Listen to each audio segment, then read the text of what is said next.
Mhm. Hello, gorgeous. How you doing? Welcome to another episode of Empowering Women During Perimenopause. It's your girl, Trudie. And today I have my second guest. The reason why I emphasize second is I'm happy that I have a platform and I'm able to bring on other experts to assist you, to educate you on this journey. And today I have a OB-GYN. So we are going to talk all things vagina, the JJ. And my guest today, later in the episode, I'll share a backstory as to how we know each other and how we reconnected because it's a pretty interesting, funny story. I have Kerry-Anne Perkins here, and we are going to be talking about vagina. Hey, Kerry-Anne, how are you? Hi, Trudy. I'm wonderful. How are you? Thank you so much for having me here today. I'm excited to have our conversation with your audience. How are you? I am excited. I am happy. I am grinning ear to ear, especially how we know each other. I know. I So know. I'll let you introduce yourself first, and then I'll kind of share, not kind of, I'll share the backstory with my audience as to how we know each other. Yeah. Oh my gosh. It's like as the world turns, right? But hi, everybody. I'm Dr. Kerry-Anne Perkins, as Trudy mentioned. I'm a board certified OB-GYN in the US in the Northeast in Pennsylvania. And I would probably say that I am an advocate and a passionate person about women's health. I love everything female, from your breast on down. But of course, in my world and in practice, I focus so much more on hormonal health, GYN health, vaginal health. And so it's a passion of mine because I find that so many times we are silenced as women. When I started practice 10 years ago, I realized that there are so many times that we have issues that we don't talk about, that we don't share amongst our family members, siblings, sisters, mothers. Like we keep all of our symptoms to ourselves. And then when we do talk to a physician about it, it's often too late, or we're so deep in a problem that I use all my platforms to share with women around the world about how to become empowered, how to have a voice, how to speak and to get the care that they need, but really how to understand their bodies, their conditions, and how to make it better. And so, with that, my socials are call me Dr.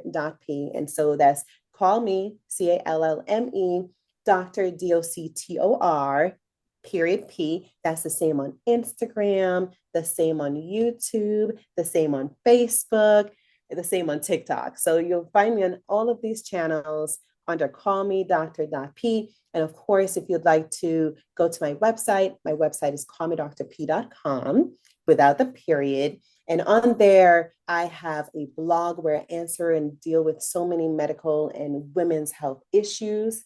I have programs as well where I help you to balance your hormones and to get started on a journey of feeling great, thriving, and being able to feel like your best self, regardless of your age. If you are in your 20s, 30s, 40s, 50s, 60s, 70s, I have something for you on my website. So go ahead and check us out. And again, Trudy, it's such a pleasure being here with you guys. I'm excited to talk about us and our vaginas.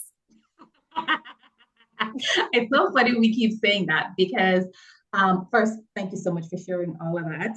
A few weeks Yeah. ago, I had a conversation with a pretty well known influencer on Instagram, and we're like, Facebook and some platforms censor us from saying vagina or vagina, Uh-huh. but they will happily have us show our boobs and they will Mhm. happily promote the word penis, but Yes. such an important part of us is censored. So And great. it's funny how you mentioned that because, I was at one point I was banned from TikTok because of that. And I actually had a conversation with TikTok, like, why is it that we promote using non-medical terms for our physical being? And we're okay with that. you know? And so we had a conversation and they reinstated my account and everything. They're like, okay, we understand and we agree. We should really promote using Mhm. real terms. So we're not, trying to block out or use different, this is my cherry. And I've heard 1,000 things. Like, no, that's your vagina, honey. And let's use and say vagina, like vagina, like it's okay. Love it. Mm-hmm. I'm not even surprised that you got banned because, as I said, all these platforms were doing it. So Mm-hmm. before we get into the questions, Yes. let's share the story of how we know each other. So Yeah. my audience by now knows that I'm Jamaican born. So Yes. I left Jamaica, I think 93, 94. Uh-huh. And about 2 years ago, there I was on TikTok scrolling. And I saw this doctor talking about the vagina, and I'm looking and I'm like, why does that look like Mrs. Perkins? So, Mm-hmm. growing up in Jamaica, everyone, I had a neighbor, Mr. and Mrs. Perkins, and they had Yeah. children. And Kerry-Anne was one of those children, and we have not seen or spoken with each other over 30 years So in crazy. social media. The Uh-huh. minute I saw her, I'm like, this is Mrs. Perkins, but this is Kerry. This is her daughter. Yeah. So I started following her and I wanted to reach out, but I didn't because I'm like, it's been so long. She probably doesn't Yeah. remember me because she's at least 10 years younger than me. So she would have been like a child when I left. Still Yeah. following her, happy to see her. I just became a fan. I had like a fangirl moment. Yeah. And when I decided, okay, I want to start bringing on other experts on my podcast to help them, I was like, okay, let me reach out to Carrie because she's a gynecologist. And I'm like, I won't make it awkward. I won't put anything in there that I knew you when you were a child and we used to play together and I used to watch you sometimes and your sister. And I didn't want to make it awkward. So I kept it strictly professional. And then she replied, yes, she'll be on the podcast, yada, yada, yada. And then in one of the emails, she's like, on a side note, so she said something like, on a side note, are you from Jamaica? I knew another Trudie growing up. And I laughed. And I replied, and I'm like, yes, it's the same Trudie you know. And I mentioned my cousin's name that we live next door. And it's just, as you said, as the world turns, how everything just kind of comes in sync. Yes, it's pretty amazing. It's one of those things where they say, like, don't burn bridges, right? Because you'll never Mhm. know. Like 30 years later, here we are just randomly, connecting. But it's spirits, it's energies, it's what you put out, you bring back in. And, I mean, we can go down and have like a whole nother conversation, like literally about the importance of that. But social media brings us together again. Exactly. And for everyone who says social media is crap, anything can be crap, anything can be good. It's just a But matter of how you choose to utilize it. that's right. All right, That is so right. let's jump into our podcast episode. Yeah. Before we go further, I love to start things off with Hmm. definition. So I'm Okay. going to ask you to define a few things because Okay. I find that defining things make sure we're on the same page. Okay. Could you define perimenopause, Sure. menopause, Uh-huh. and the vagina? It is Okay. Love funny. it. It is Yeah. funny you laugh at vagina, but I am sure you have had even Uh-huh. women who don't know exactly what the The vagina vagina. is because Very true. we Very term true. certain things. We just use the Uh-huh. word vagina for everything down there, not Uh, realizing there's a part that's specifically. So let's that's right. start with defining menopause, perimenopause, and then the vagina. Awesome. So yes. So menopause is the cessation of your periods. And this is after having a consecutive 12-month period of time where you've not had any bleeding, any period at all. And so with that definition, some people are just like, well, I'm on birth control, am I in menopause? No. So this is in the absence of having medicines, the absence of having like a surgical intervention that brought you, or stopped your periods. Some people have been treated with like radiation therapy or chemotherapy in their pelvis, and that stopped their periods, but they're not necessarily in menopause. And so in the absence of all of these other things and medications and other medical problems like thyroid issues, I mean, I could go into a ton of things. In essence, that you remove all of those factors, if you've transitioned through your years and you are now having a slowdown of your menstrual cycles, and to the point where you've gone 12 complete months back to back without any periods, you are now essentially in menopause. And on average, that happens at the age of 51, but that's an average. Now, perimenopause is the time frame leading up to that. Now, if I were to look in my medical context, it will say that, perimenopause is on average 4 years prior to the one day, because menopause is a day in your life, that one day that you've now hit the 12-month mark without any periods. 4 years prior to that would be the transition or perimenopause.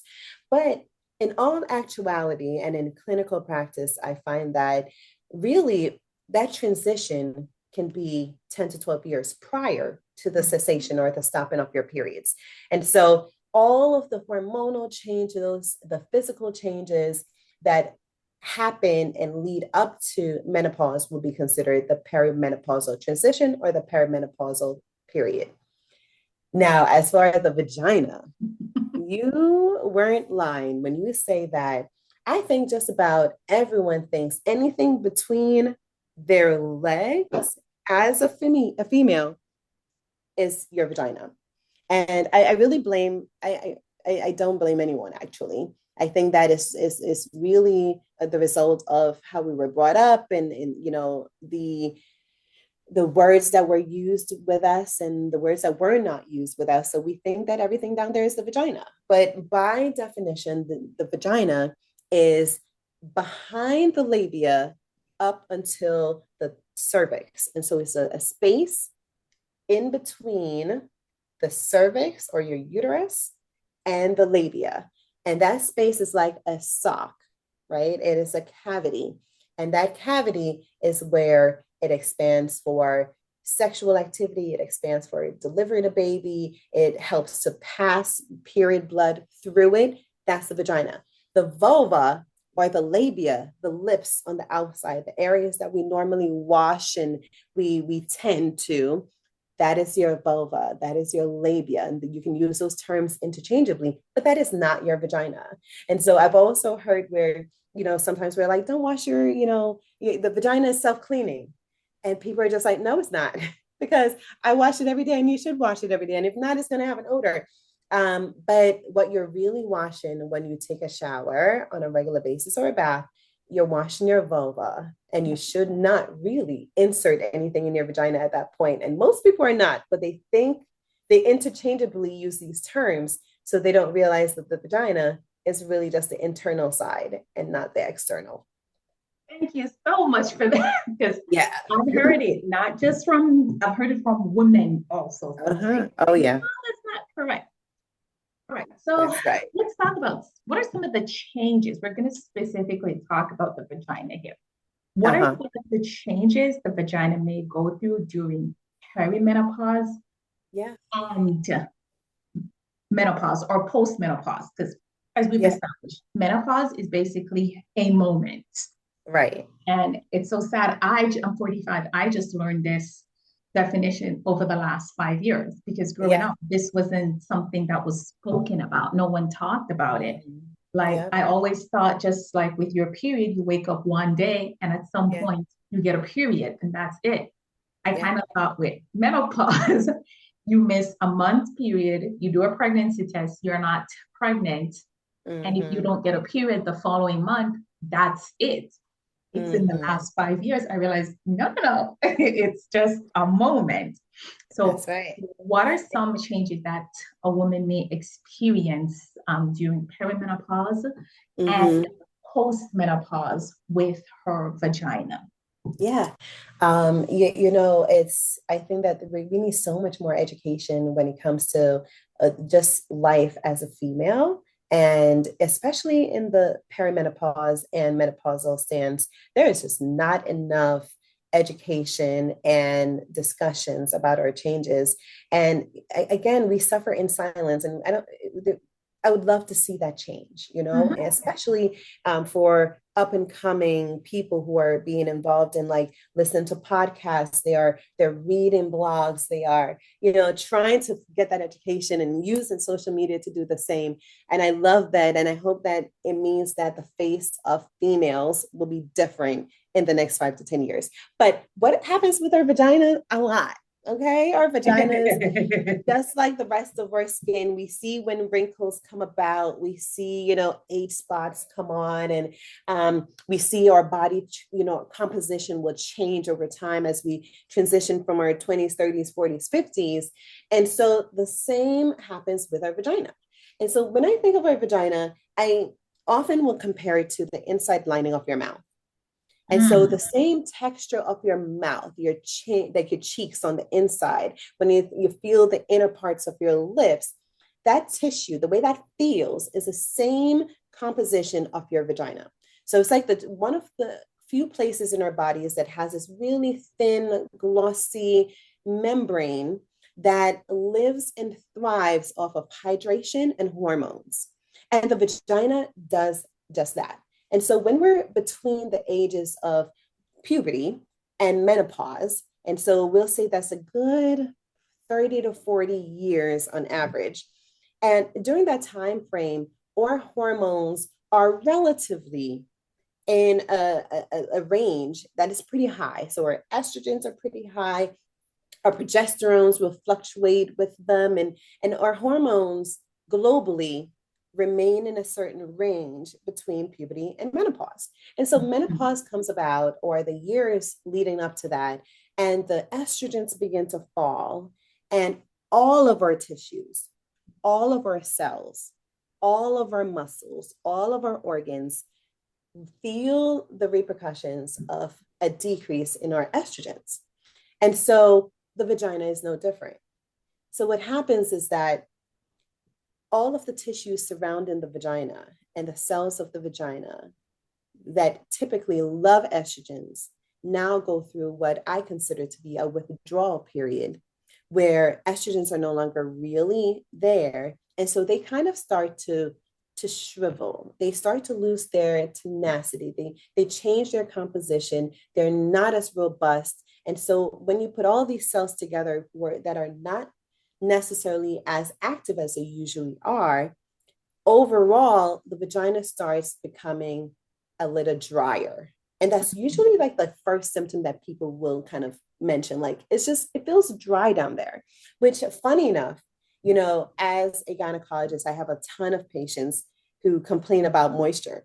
They're like, it's too moist. Like I have discharge. I'm not happy with it. And then on the other end, once they transition through menopause, they're just like, but it's dry. I want more moisture. I want discharge again. And so I often tell my patients that are on the younger side that, honey, embrace where you are and embrace the moisture, because oftentimes once you get through menopause, it's gone. And then you're just like, come back. I want you back.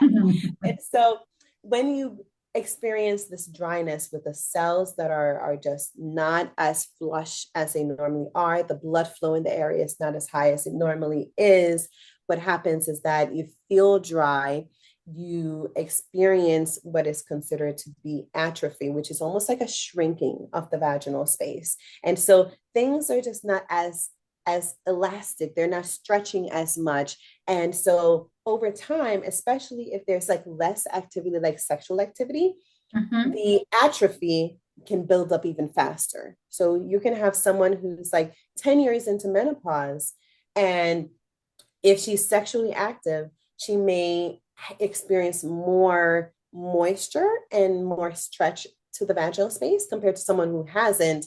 And then, you may try to even get a speculum exam or a pap smear, and it might be difficult or uncomfortable. And so I'm not saying, okay, you must go find a partner and have, sexual intercourse. What I'm saying is that our activities, as well as our hormones, will affect how the vaginal space works and how it operates once you're transitioning in menopause or perimenopause into menopause and post-menopause as well.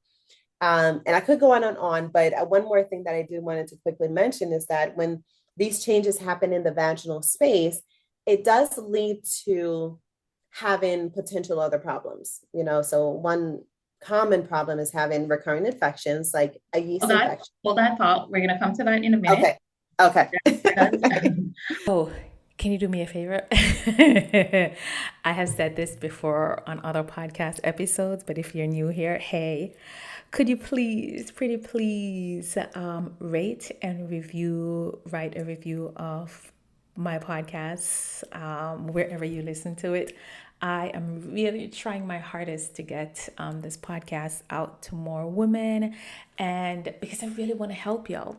And to do that, you rating it and reviewing it would really, really help me. So if you don't mind, could you take a few minutes once you've listened to this or other episodes and just drop how you truly feel, how the podcast has helped you. All right. I wanted to back up a bit because you're dropping a whole lot. Girl, I'm trying to take notes here. You're dropping a lot. Okay. So you mentioned dryness, atrophy, and sex. Mm-hmm. So something a lot of women at this stage experience is either low libido, they have no sex drive, and in some, sometimes it's the running joke, ain't nobody giving it to their husband. So we kind of think it's normal because even though some conversations we may not have publicly, they kind of have it in certain girls group and girls environment or couples environment. And you're like, well, so-and-so ain't giving up to her husband. So, okay, we good over here, right? Yeah. A lot of us don't realize, for those who still like their partners and still want to have sex with their partners, if that ain't you, this ain't for you. What are some of the things that they can do to prevent vaginal dryness where they can actually start enjoying sex? Since, as you, the doctor, said, when we have sex, we kind of keep it moist. So, if we're experiencing vaginal dryness, what can we do to kind of get it and keep it moist where we can actually enjoy having sex? Yeah. So, my first thing I usually say to patients is that, first, like your partner. Okay. Because liking your partner is important for stimulating our natural like lubrication, for instance. When we like our partner, we're looking forward to having a sexual moment with them. Those energies from our brain, like the neurotransmitters in our brain, start to prepare your body for sexual activity and the reception for sexual intercourse. And so it starts in the mind. And so if you love your partner, wonderful, it's a good start.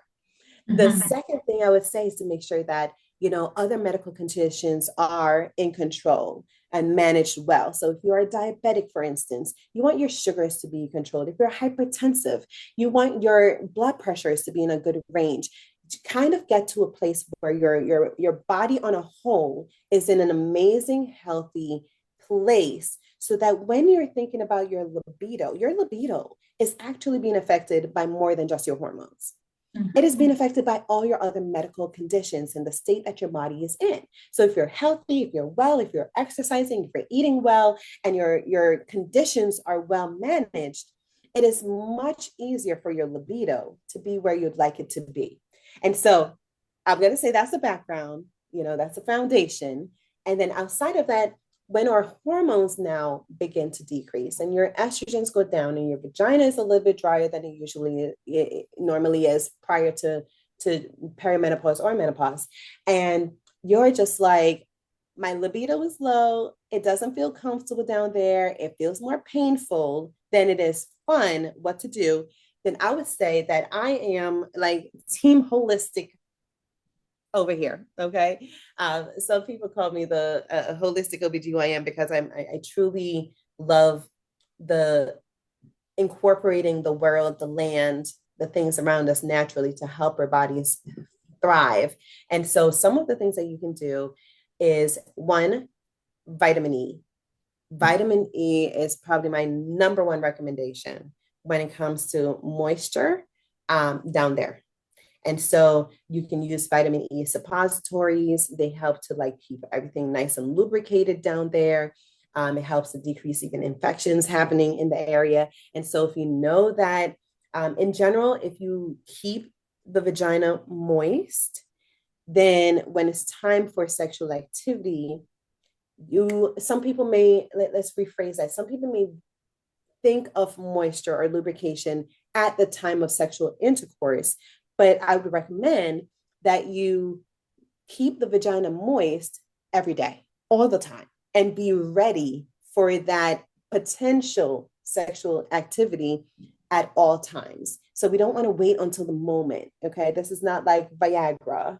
And even though there are meds out there that are like Viagra for females, but you want to keep the vagina moist. And so if you know that you're starting to have vaginal dryness, start to use vitamin E suppositories on a daily basis to help to keep the tissues well, fluffy and without inflammation and without that dryness internally. Another thing that I really super love is coconut oil. Coconut oil, I feel like, is a great remedy for 1,000 different things, from the skin on the outside to the skin internally and vaginally as well. And so lubricating with that on a regular basis will also help your vulva, your labia, and your vagina as well. Okay, girl, you're just dropping gems. So first of all, you want us walking around with moist vajayjay. You heard that, Yes. ladies? She wants us walking around with our vaginas dry, moist all day. Yeah. Hello. You mentioned vitamin E. So I wanted to ask you a two-part question just in case I forgot. One, Yeah. what does vitamin E contain? Why it's so great? And two, how do we use the coconut oil, girl? Do we actually rub it on there? Ladies, I'm trying to make sure I get as much to help you as possible. So, Yeah. Okay. So coconut oil you can actually use in a lot of different ways. And so you can just use it as just moisturizing. Like even my daughter right now, who's 8 months, between her and I, we go through so much coconut oil, is crazy. So you can actually do a couple of things. You can use a tampon. And so if you were to get some coconut oil, usually the coconut oil is like a solid. And so when it's at like room temperature warmed, then it's liquid. And so if you soak the tampon with coconut oil and then had it dry, so you can either put it in the freezer so it can get hardened again, or just a cooler temperature, and you can insert that. That's one way to do it. But you can literally just take a little clump of the solid form and just slide it in the vaginal space and just leave it there. And so with that, you can use like a little, like a liner, because if you use a lot of it, you might just have oil on your clothes. And so you don't want the public to necessarily know that you're doing this. But you can just use like a little liner initially. But if you were to put a little coconut oil after your bath or after your shower in the evening before you go to bed, right in the vaginal space, that is all that you need. And so on the vulva, you can lubricate the vulva just like you would with lotion or any other type of moisturizer, and just rub on the outside. And even if you're not perimenopausal, you can also use coconut oil like around your periods, for instance. You know, so many people are just like, after my periods, my skin down there is a little dry and feels a little weird. Honey, just get some coconut oil every time you take a bath or shower, moisturize your vulva, and it will do you an amazing, like, it will just help your skin so much with lubricating it and keeping it nice and flush and stretchy and with the elasticity that it needs, and it feels better. And if you have any itching, it will help with that as well. Now, you also talked about the vitamin E. Vitamin E has a lot of benefits. First of all, it's an antioxidant. And so when we think of like free radicals, these are things that can cause inflammation in our system, in our cells. It can cause us to have chronic issues and chronic conditions. You want antioxidants from all our micronutrients. And so micronutrients are everything from like your vitamins A, D, E, K, it is calcium, is, all our minerals, all of these things all together. And so vitamin E is one of them that has antioxidants that helps to protect our cells. So from our tissues in the vagina to our skin that you can touch on the outside, it helps to protect them. It helps to create stability in the cells. And so when it does that, it allows the cells to go through their normal processes, which includes keeping moisture around, keeping them hydrated, keeping them healthy, and keeping them well. And so that's the number one reason that it helps to bring moisture and keep moisture in your cells down there. Okay, ladies, so Kerry-Anne just taught us how easy it is to prevent vaginal dryness. Okay, coconut oil. There's always coconut oil in my house because just like you, I usually get like the big tub from Costco. I usually have like two different ones. One stays in the kitchen, one stays in the bathroom. And I go through them so much, especially rubbing them on my skin at night before bed and to remove makeup. But you just taught me, okay, I'll be using a little down there. That's one thing.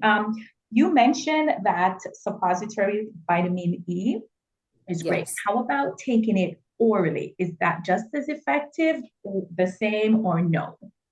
So in general, taking it orally will help with other digestive issues, things like that. But when we think about the fact that whenever we ingest anything by mouth, your body goes through a process of breaking down, and then the small components of what is being broken down needs to travel to all of our cells and work and function very, very well.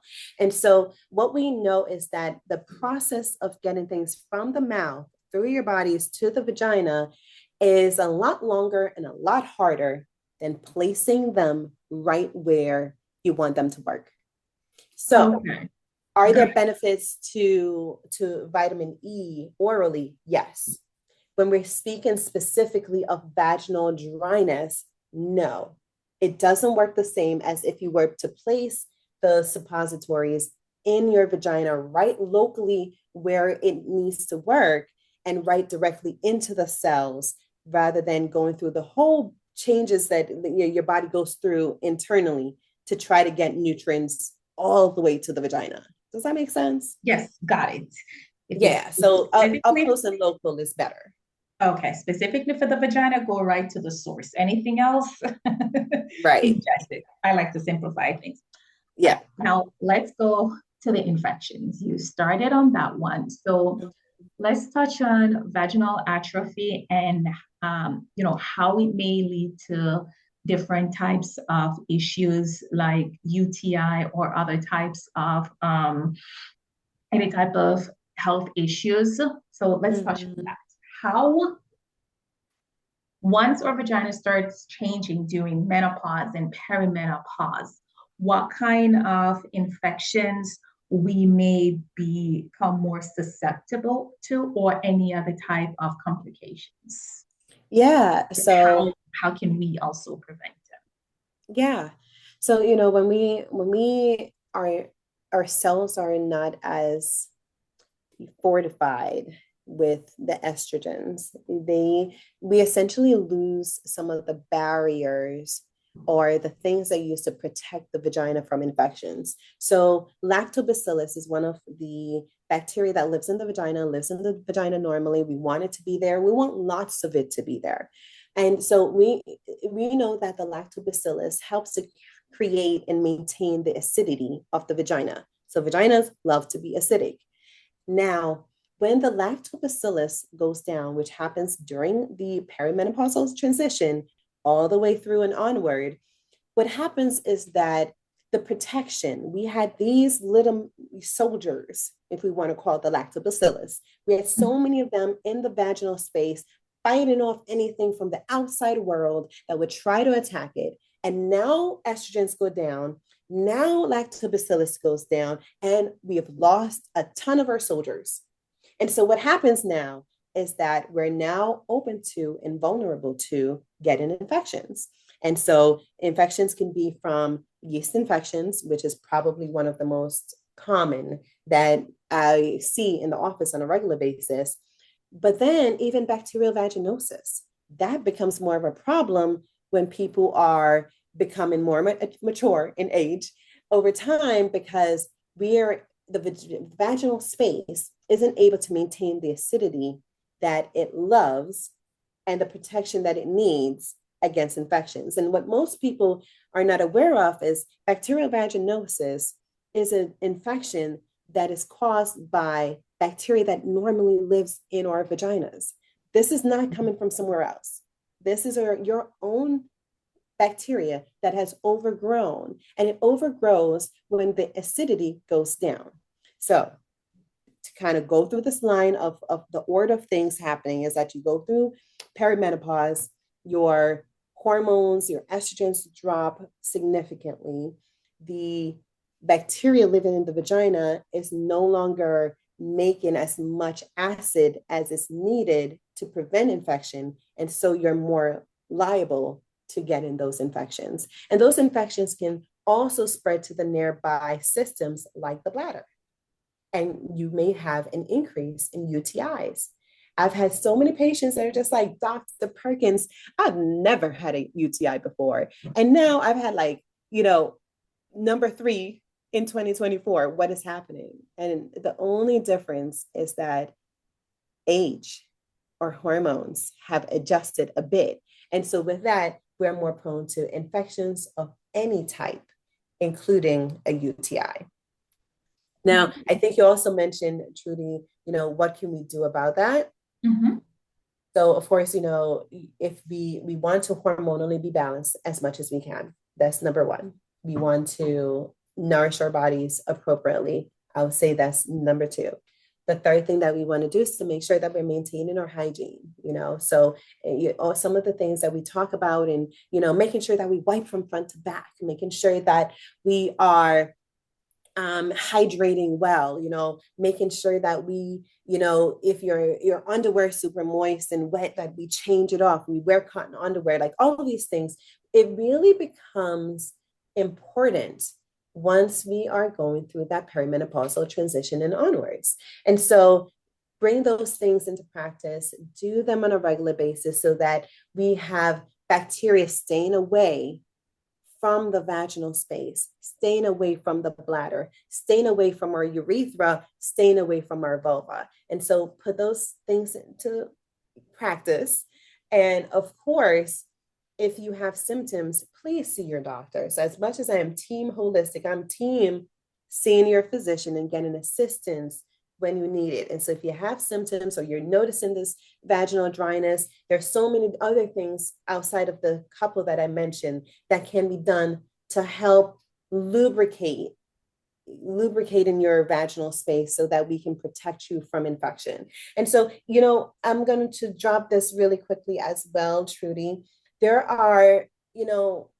a lot out there that says, that are anti-taking hormones, right? And there are benefits to hormonal therapy and there are risks, just like with all things. Mm-hmm. And so I am a big fan of what is called bioidentical hormones. And so these are molecules or products really that very similarly acts and functions like hormones, but they're not hormones. So they don't bring as much as of the risks as hormones would with them, but they give you the same benefits. And so there are specific pharmacies that makes compounds. And this is, things that I do for my menopausal patients a ton, creating formulas, which can be from anything from a cream for your vulva, a suppository for your vagina that may include coconut oil, may include vitamin E, may include hyaluronic acid, may include all these things to keep vaginal atrophy low, increase lubrication so we can decrease the likelihood of infections. Oh, can can you do me a favor? I have said this before on other podcast episodes, but if you're new here, hey, could you please, pretty please, rate and write a review of my podcast, wherever you listen to it. I am really trying my hardest to get this podcast out to more women, and because I really want to help y'all. And to do that, you rating it and reviewing it would really, really help me.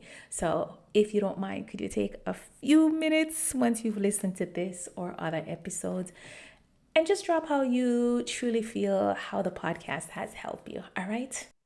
Okay. I am learning so much. Thank you for dropping so many gems because I have done a lot of reading where, it says that women are at a higher risk of UTIs, yeast infections, and other vaginal things like vaginal bacteria vaginosis and yeast infections, but they never fully got into those details. Speaking of wearing cotton underwear, something that I wanted to ask, we're in an age now where fast fashion is becoming so trendy, right? And they're not necessarily cheaper, but they're being thrown in our faces, even athletic wear. For someone like me that wear a lot of leggings, I am experiencing a lot of difficulties finding certain type of fabric. Now, does the type of fabric we wear, whether in our underwears or in our leggings, has a negative impact on our vagina during perimenopause? Does it increases do they increase the risk of any of these infections or anything else, or you don't think there's a correlation? Oh, there's a correlation, and I teach this in my my mastermind classes where we talk about a lot of the chemicals and the things around us that affects our hormones and our pelvis and hormonally that affects everyone, like from your 20s onward. And so, yes, it is so important that as females that we are mindful of the products that we use on our skin, the things that we put next to our vaginas, the things that we incorporate in our lifestyle, because there are so many chemicals out there. We call them EDCs or endocrine disruptors. And these chemicals are found all around us. They're found in our furniture, in our clothing, in our tissues that we use to wipe when we're wiping from front to back. I mean, they're in everything. And so in general, if you were to say, Dr. Perkins, underwear or no underwear, I would say no underwear. Even in our leggings, Doc, even in our leggings, because I'm team no underwear in leggings, except if it's that time of the month. And a lot of people think I am crazy and it's gross, but I do have a method to my madness. So we can also kind of touch on that, why team no underwear is. Yes.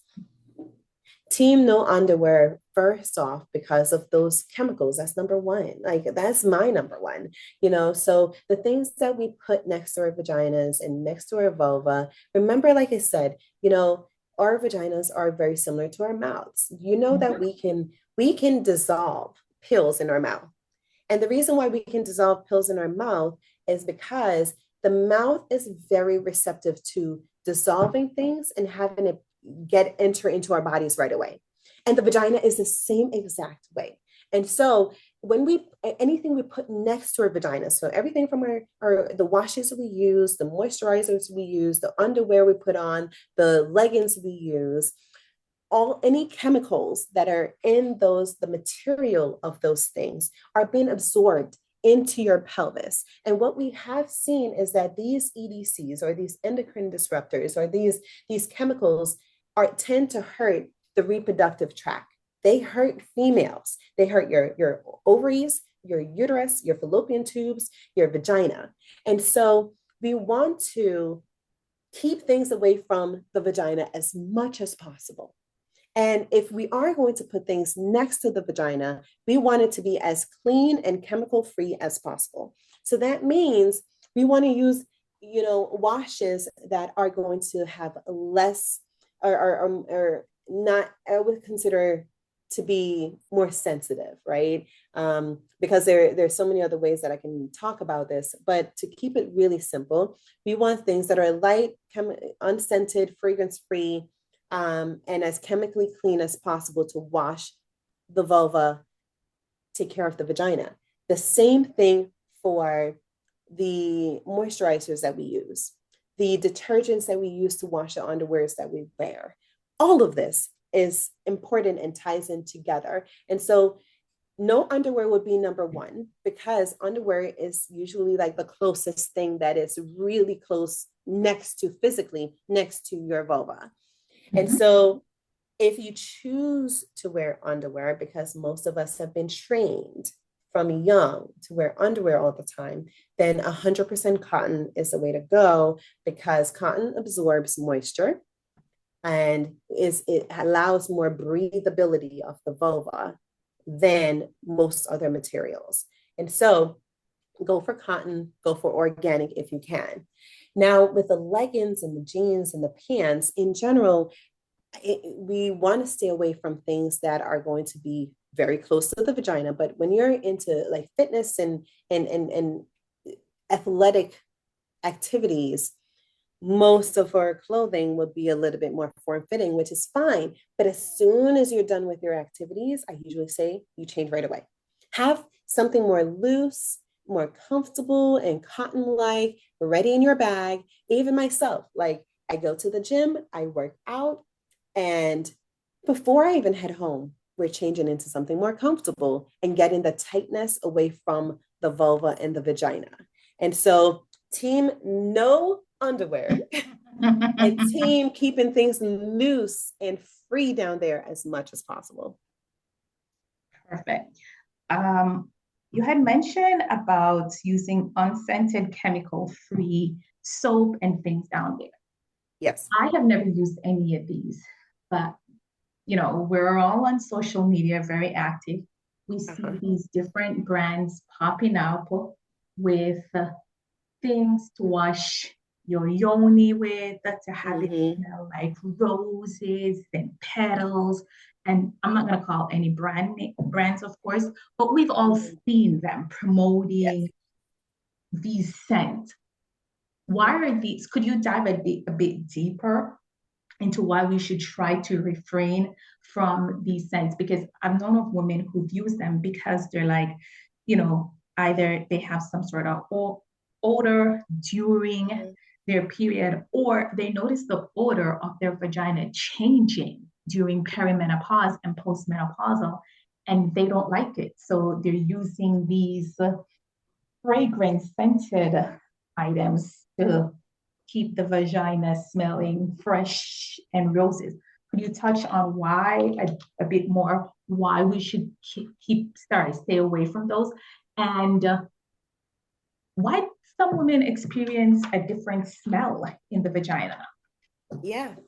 Or the world is like really obsessed with vagina smelling like flowers. And I'm just like, no, your vagina should not smell like flowers. It should smell like a vagina. It should smell like a vagina, okay? Like a penis smells like a penis, right? A vagina smells like a vagina. And so it should have like a musky smell. This is normal and should be. Now, there are some people who may have more issues with odor and the changes with that. And usually that's just because there is bacteria in the area that is now mixing with what is released normally from like our sweat glands and or normal moisture glands down there. And so bacteria, can mix with them and cause an odor. And so if you're specifically having that issue, then definitely talk to your doctor to see how we can clear off the additional or problem causing bacteria that may be on the skin in the area that may be causing that. But in general, normal odors, like if you were to not use deodorant for 12 hours and you were super active, you may have an odor. Those are normal. So you may need to make some adjustments with the things that you're using in your hygiene and your care down there to help to decrease that. And with that, it's really kind of, it's almost like a puzzle. So we have to look at your lifestyle and see what you're doing and check your skin and look at all of these variables to see where something could be off and could be causing you to have more odor or a stronger odor or a problematic odor down there that is different from the typical vaginal musky smell. Now, as far as why fragrances are problematic, right?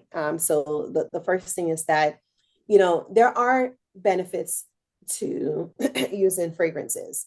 And so the benefits, sometimes when I look at, I tell my followers, you want to know the risk, the benefits, and the alternatives, right?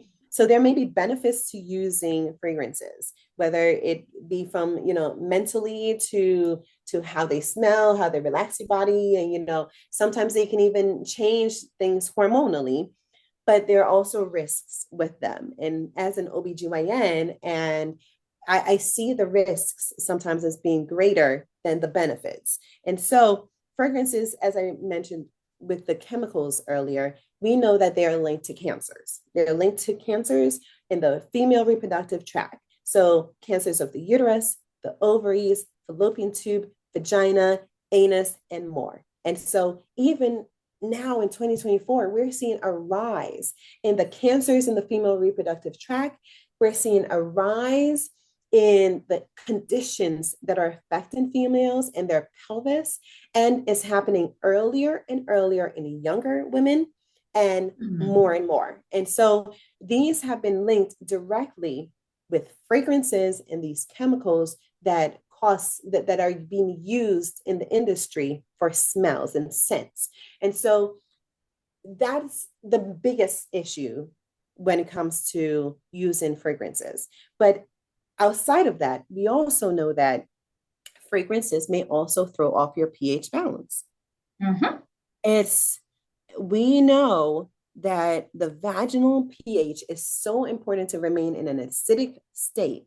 And these fragrances, even though they're marketed to, make them smell really, to make it smell really good down there and all of that, they're actually disrupting your natural pH down there. And so what happens with that is that your pH gets thrown off. Now you're more prone to having more odor, right? Because now people have to keep buying these products and keep using them constantly, trying to fight the odor, which if we got rid of the problem, we wouldn't have to spend so much on these products consistently to try to mask or cover up the odor that's underlying or the disruption that's happening. And so it really kind of creates a domino effect when you're using these fragrances where you cause more problems down there. And now you're in search of more solutions when really we can just stay away from the fragrances and not have the issue at all. You know what I'm saying? So if those of you keep away from the fragrance, close to your vagina. Yes. And in addition to that, some people may also have reactions to them, and sometimes the reactions may come about slowly. And sometimes it's right away. So you can put something on your skin and within an hour or two, you're just like, oh, that burns or that feels uncomfortable. But some reactions can happen over a time frame, like over weeks, where you're just like, my vagina just feels, irritated, or my vulva feels really dry or sensitive or inflamed or swollen. And sometimes it is something that happens slowly over time, but it's your body responding to something that you're using or something that you're doing. Okay. All right. A few things before we wrap up, Kerry-Anne.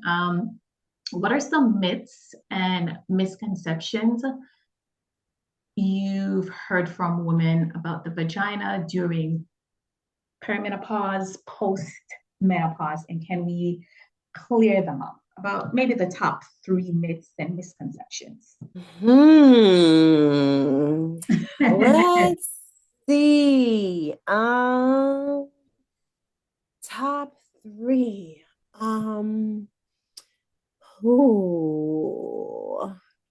I mean, at the first, I would probably say that you know, a, a lot of people believe that once you get through menopause, like you are, everything's done down there. Like Mm-hmm. it's life is over, there's no silver lining, there's no beautiful place after menopause. And that's not the case. No, I have not been there yet, but I have plenty of patients who have transitioned through perimenopause and menopause and the early phases of postmenopause, because that's really the time frame that is I would consider to be the most rough for those who will experience changes. And once you get over this huge mountain of a hump, Mm-hmm. the other side is quite beautiful. And so I have patients who are like 60 and 65, and they're just like, life is beautiful. And I love it. And so I would say that we want to embrace the changes that we are going to go through and that we are going through as a part of life, but we can make that as beautiful as we'd like. And so, with that, it's just getting the right resources to help you through that transition. And you can do this naturally or with some assistance with, hormones, but you can get through this period. And once you get through, there is a beautiful place behind that or after that. So I would say that would be the first thing that I would say. The second thing, I know when um, you're put on the spot, you kind of pull up a blank. yeah, you do. Another thing I would say also, I get this a lot, that where as we get through that transition, that people think that, you will absolutely like gain weight. And the research has shown that in general, and keeping all factors the same, the weight changes after menopause is really not even 5 pounds, like Mhm. barely. And so what we do know is that there's a lot of body composition that happens, right? So, your fats and your muscle tone and things, they kind of like recomposition and they change the quantity or the quality, I would say. But we can influence these things. And so we can actually prevent some of the changes that are happening with the weight gain, and we can limit that, and we can maintain our muscles, and we can decrease the fat influx that can happen abdominally, and all the changes that we hear about that just seem so scary. We can actually influence all of that Mhm. by our lifestyle and our activities and all of that. So I would say that's another myth that no, you don't have to go through all that weight gain after menopause. It's not an absolute. It's something that we can all influence. So I would say that's number two. Trudy, let me see. Number three. Or you can just Number talk about a three. misconception then, something else that has to do with like not just menopause, but Yeah. your specific Yeah. vagina, any other Yeah. changes that may go through that you feel we Um, haven't touched on. I mean, uh, when we got to think of, you but I know, bet you the minute we finish, you're gonna be like, darn it, now I this missed a five. yeah, but this is All what I'm right. gonna say. I think this I'm gonna make this my number three. Because sexual health is one that is very important to me for females for a lot of reasons. Um, Number one being that we there isn't as much on the market for female sexual health as it is for males. Mm-hmm. And it hasn't been stressed as much. We hear so much about, how important it is to men. And we don't hear about it on the female side. So Yep. I, even with my patients, sometimes when I bring up sex with my patients, they're just, especially when they're not used to me and they like see me for the first time and they're like, oh, sex, we have to talk about that. Like I have to like open this box that I've kept closed for so long and I don't want to discuss anything in it. And but I want all females to be empowered to explore or not explore, you know, sexual activity in their vaginas as much or as little as they want to. And so, especially in this transition that happens around menopause, and when females feel like they really want to shut it down, I really want to implore to spice it up. And believe it or not, if you incorporate your partners into your sexual experience more, if we have more conversations with our partners about what's happening down there, if we explore some of the products that are on the market to help us, right? You know, we get antibiotics when we have an infection. We can get some products down there when we're a little bit dry or when we need a little bit of, you know, something to spice us up sexually. And so we can explore with your partners, because I find that once you incorporate your partners in the conversation and in the journey and really kind of let them know what you're feeling, what you're thinking, and what you'd like to explore together, I see females thriving sexually, even during menopause, much more than they were when they did not incorporate their partners in the conversation. And so explore, get some lubrication. There are so many different types of lubrications out there. Try them. If you want you know, a little bit on the water side or the oil side, get messy. And so I would say that even during menopause, you can have some of the most pleasurable sexual encounters with your partner, even in the face of having hormonal decreases, even with having, you know, the estrogens dropping and the dryness increasing. You can combat all of that, explore together with your partner, and you can still have a strong and beautiful sexual life. I love it. Now, I know I said a few more questions, but since you just mentioned oil-based and water-based lubricant, what are the differences? What's the pro? What's the con of each? Does it matter who needs which one? Just kind of help us a little more with that. Yeah. You know, a lot of lubrication world, and I've written like a ton of like articles supporting some of this. You know, it's really based on one, the conditions or problems or concerns that you're having, any allergies or any history with having issues with, you know, certain kinds of chemicals and products, but really what feels right and what else are you using for your exploration. So for instance, if you are using condoms, for instance, then we may not want to use as many oil-based lubricants as we would if we're not using condoms. Okay. If we are using like toys, you know, toys, which I say, please enjoy, explore, and have fun. And so with toys, a lot of them may not work really well with certain types of lubrication as well. And so when you open up your package, it would kind of tell you to stay away from oil or to stay away from water-based lubricants. And so if we were to eliminate all of any extras that you'll use, I would say sticking and starting with a water-based lubricant is a good start. And just like everything else we talked about, staying away from scents and fragrances will be very helpful. So sometimes you'll see cherry flavored and grape and all of these things. Yes, they sound fancy. So even on the lubricant side, if you can stick to those that are unscented, you can help the vaginal space increase, you know, much better than if you were to use something that has fragrances.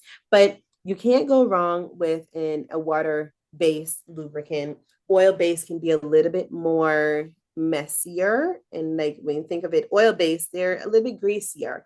But the more atrophy or dryness that you're experiencing, and if you haven't been doing like daily vitamin E suppositories and all the other things that we can do to keep the vaginal space moisturized, if this is a one time per episode usage, then oil-based works great in perimenopause and menopause.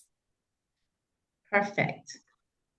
To wrap up, what's a final piece of advice you'd give to women going through this change? Just something you'd like to share with them.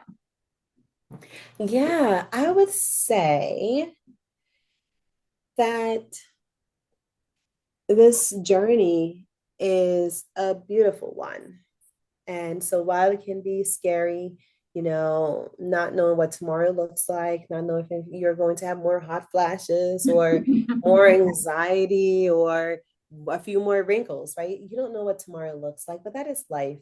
And so embrace the journey, join groups, join friends, have discussions, use your family and friends very closely, and let's really have the conversation and talk about those changes and explore how to continue through the journey in a much better state.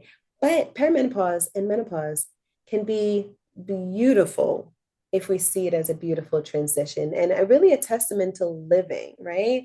It means that you've been through your younger years, you went through puberty, you went through your reproductive years, and now you're entering a state that is just all about you, right? All about you and your body. And we can embrace that and celebrate it. And I implore you to. Thank you so much. And I'm going to make sure we put this in the show notes. Could you let us know again where we can find you on socials, your website? Yes, absolutely. My website is callmedrp.com. And my socials are very similar as well. It's Call Me Doctor, always spell out doctor. Call Me Doctor .P. So that's on Instagram, on TikTok, on YouTube, on Facebook, on Pinterest, like on you name it, I'm on there right now. I'm not on Snapchat, but maybe. But you can find me on all socials with Call Me Doctor.P or my website, callmedrp.com.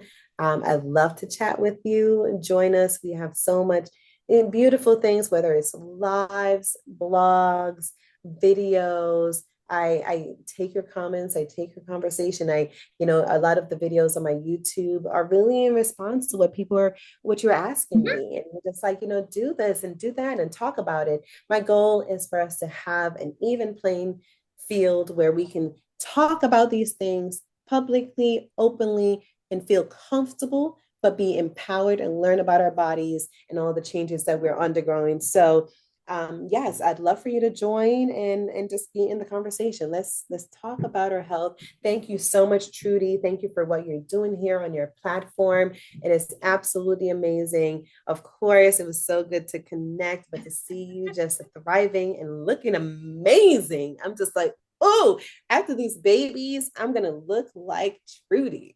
Yes, you can. Thank you so much, Doctor. Yes. Thank you so much for joining. And I'll make sure, as I said, to link all those in